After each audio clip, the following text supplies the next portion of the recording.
Black women. Black women, I think that it would have been better if he had applied for a scholarship for journalism, or maybe a scholarship for academics, or perhaps maybe a scholarship for LGBT, because he was an openly gay man. But to apply for a scholarship solely for African Americans, I felt to a large degree he stole that scholarship. And I'm wondering if this is going to be a trend. And that's very concerning, because it's hard enough for Black Americans to get resources as it is. And so when we have to compete against people that don't look like us, that say that they are us, and they're only half of us, and they're getting resources meant for us that are full-blooded, then we are being robbed. Just my opinion. But like I said, I would never apply for a scholarship that didn't suit me. And look, Black women, let me just say something right now. What Black men are doing, they are pushing the propaganda to redefine what is Black, because they want Black to be light, bright, and damn near white with good hair, rather than what makes a Negro a Negro. And this is one of the reasons why I am telling you, you either are going to be a part of this change or you're going to get left behind, because there is going to come a point where we are not going to be considered the idea of what a Black person is. And that's pretty frightening. Black women, I keep telling you right now, the Black man is pushing the propaganda to erasure of Black women, to push genocide against Black women. And what they're doing with their mixed race children, and I want to be very clear about something. I don't want to have any misunderstandings. There is a big difference between the way Black women raise their mixed race children and between the way Black women raise their mixed race children and the way Black men raise their mixed race children. When we raise our mixed race children, we teach them that they are one half of a whole. Okay? When Black men raise their mixed race children, they teach their children that they are Black. And that is where the problem is. I have said it before on comments. I don't think I've ever actually said it on a video, but what Black men do with their mixed race children, they, number one, they teach their mixed race children to be rude, racist, derogatory, and to have a superior attitude than thoroughbred Blacks. I have noticed that. I'm sure a lot of you have noticed it too. They teach their daughters that they're more superior than Black women. I've seen it. I know that you have too. And if you look at the way Black women raise their mixed race children, we tell them that they are both Black and whatever else they are, so that they grow up having a good understanding, a good racial, ethnic, cultural understanding of who they are. Now, a lot of us are going to have non-Black husbands, and many of us are going to have mixed race children. And we need to teach our mixed race children that they are one half of a whole, that they are half of us and half of their non-Black father.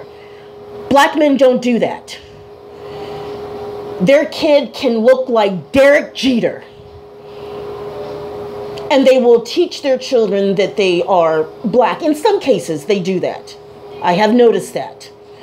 And Black women, what Black men are doing is they are pushing the propaganda to eliminate the external physical features of what makes a Negro a Negro. And they're teaching it to their children. Now, I have heard mixed race people say, and these are the ones that have Black fathers and non-Black mothers, that, you know, the ones that don't look Black, I have heard them say, I've seen comments where they said, well, I'm only black when it's convenient for me, when it suits me. Otherwise, I don't tell anybody. Now, let me just say something. I can look at a person in some cases, and I can tell if they're passing. This guy that I took a class with, I was completely shocked to find out that he was mixed race. I had no idea. None. Like I said, he looked like Colin Farrell. A little bit whiter, but Colin Farrell. I was just shocked. And he got an African-American scholarship. I was shocked. So black women, like I said before, the black race is coming to an end. It really is. What we know as black, it's coming to an end. Black families will be far and few. It'd be like trying to find a golden calf's ass in the middle of a whole bunch of shit. It's going to be far and few. And we are going to be redefined. Our culture, our racial ethnicity, it is going to be redefined by black men, not by us, if we don't do something now. And the way that we combat that is that first and foremost, we have to understand that the black race is coming to an end. The black family is dead. Pretty much, black love is a joke. I've said it once, I'll say it again. And black men have moved on. They have made it perfectly clear that they want nothing to do with black women. They do not want black children with women. They do not want black children. They do not want the black community to continue. And they are gone and they are not coming back. Okay, fine. Where does that leave us? I told you before, you have to think outside of the box and move forward. There is nothing left to salvage. We have got to make sure that we are going to be a part of this change or we will be left behind. In 100 years from now, people will be reading about how there used to be black women. What happened to them? Where did they go? Why did they disappear? These are questions that will be asked in university classrooms.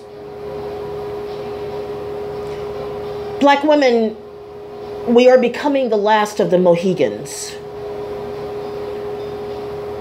You should be very concerned about that. You should also be getting your passport. And you should be making a strong, deliberate move to divest from a crumbling, deteriorating, soon to be obsolete race of people. What can be salvaged is us and our lineage that we can pass on to our children. We need to let them know that we were here, that we mattered, that we counted, that we made an effort to leave some sort of legacy behind. We're the only ones that are keeping black culture alive, the only ones. We need to pass that on to our children. Many of our children will be mixed race, and we need to let them know about their black culture, about their black side, so they will take that with them, so they won't be snooty and stuck up and snotty when they come around full-blooded blacks. And it's going to happen.